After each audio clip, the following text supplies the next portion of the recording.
Selamat datang kembali. Hari ini kita akan coba kupas tuntas satu hukum pemasaran yang menarik banget dari buku Ulrich dan Jack Trout, The 22 Immutable Laws of Marketing. Kita fokus ke hukum ke-17, hukum ketidakpastian. Ya, hukum ketidakpastian. Intinya kan kita ini nggak bisa meramal masa depan, apalagi menebak reaksi pesaing kita nanti gimana. Nah, mari kita bedah nih, kenapa ini penting buat Anda pahami. Betul sekali. Premis dasarnya memang itu. Banyak loh rencana pemasaran yang akhirnya kandas itu karena ya terlalu yakin bisa prediksi apa yang bakal terjadi. Terlalu percaya diri ya? Iya. Contoh bagus itu mungkin rencananya IBM, Office Vision. Ambisius banget rencananya tapi gagal total. Kenapa? Ya karena nggak bisa antisipasi perkembangan pesaing kayak Sun Microsystems, Microsoft. Nah, ketidakmampuan memprediksi respon kompetitif ini sering jadi akar masalahnya. Wah, itu diingat kutipan Jenderal Pickett soal pertempuran Gettysburg. Waktu ditanya kenapa pasukannya kalah, dia jawab, saya selalu berpikir pihak Yankees ada hubungannya dengan itu. Iya, iya. Analogi yang menarik ya, tentang pentingnya selalu memperhitungkan faktor luar, terutama langkah kompetitor.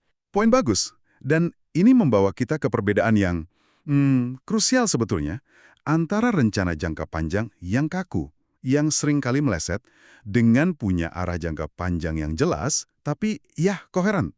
Jadi bukan rencananya yang detail banget gitu ya? Bukan.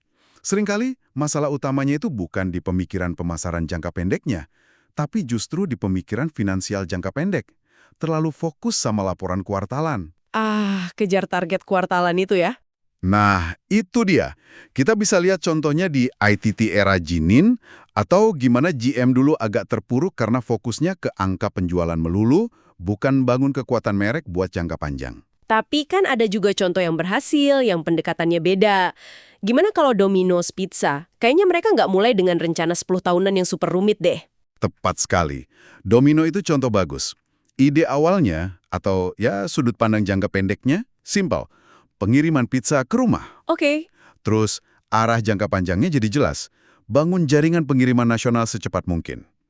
Ini bukan rencana kaku, tapi arah yang jelas yang tumbuh dari ide awal yang kuat dan adaptif. Oke, jadi kalau bikin prediksi detail itu risikonya tinggi, terus gimana dong sebaiknya kita kelola ketidakpastian ini dalam strategi pemasaran kita? Kuncinya, menurut saya ada di fokus ke tren yang lagi jalan. Bukan mencoba bikin prediksi spesifik bakal kejadian apa. Fokus ke tren ya, contohnya? Ambil contoh tren orang makin peduli kesehatan di Amerika misalnya. Tren ini kan membuka peluang besar buat produk kayak Healthy Choice. Tentu, ada resiko juga, misalnya line extension berlebihan. Memperluas merek ke terlalu banyak produk gitu ya? Betul, bisa bikin bingung konsumen. Tapi intinya, mereka berhasil manfaatin tren yang ada. Nah, bahayanya kalau kita main sama tren itu, kalau kita ekstrapolasi berlebihan. Menganggap apa yang terjadi hari ini, ya bakal gitu terus ke depan. Menarik. Kalau gitu, peran riset pasar gimana dong? Bukannya riset harusnya bisa bantu mengurangi ketidakpastian masa depan? Nah, ini dia. Riset pasar itu punya keterbatasan yang signifikan di sini. Pada dasarnya kan, riset itu mengukur masa lalu, atau kondisi saat inilah. Oke. Ide-ide yang benar-benar baru, yang revolusioner, itu susah diukur akurat pakai riset. Kenapa? Karena respondennya sering nggak tahu juga gimana mereka akan bereaksi sampai nanti benar-benar dihadapkan pada pilihan itu. Iya juga ya. Contoh klasiknya itu risetnya Xerox. Sebelum mereka luncurin mesin fotokopi kertas biasa, hasil risetnya negatif banget loh. Oh iya. Iya, kesimpulannya nggak ada pasar. Karena harganya lebih mahal dari mesin Thermofax yang waktu itu populer. Untungnya, manajemen Xerox berani cuekin hasil riset itu. Wah, nekat juga ya. Berarti kemampuan internal perusahaan buat adaptasi jadi penting banget ya? Krusial. Sangat krusial. Fleksibilitas organisasi itu jadi kunci utama. Perusahaan harus mau dan mampu berubah cepat kalau pasarnya atau kategori produknya itu tiba-tiba berubah atau ada guncangan. Contohnya, yang gagal bereaksi tepat. Kita lihat aja GM waktu tren mobil kecil mulai naik daun. Atau IBM yang agak lambat respons pergeseran besar dari era mainframe. Ini jadi kepikiran satu hal lain. Apa jangan-jangan perusahaan yang sukses itu justru yang berani menyerang produknya sendiri dengan inovasi baru, meskipun risikonya ganggu bisnis yang udah jalan? Itu strategi yang, Berani, tapi seringkali perlu dilakukan.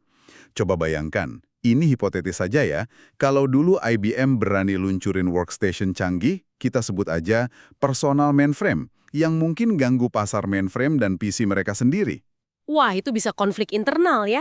Bisa jadi, tapi langkah kayak gitu, meski berisiko internal, mungkin itu cara terbaik buat bersaing efektif lawan pemain baru yang lincah kayak Sun atau HP waktu itu.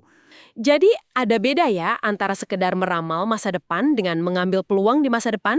Jelas beda, penting banget ini dibedakan.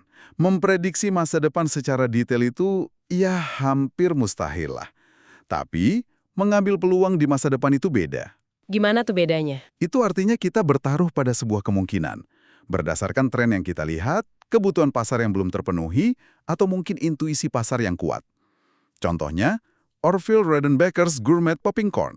Oh, popcorn itu ya? Iya, mereka nggak meramal detail, tapi mereka bertaruh. Kayaknya ada nih segmen pasar yang mau bayar lebih buat popcorn kualitas premium.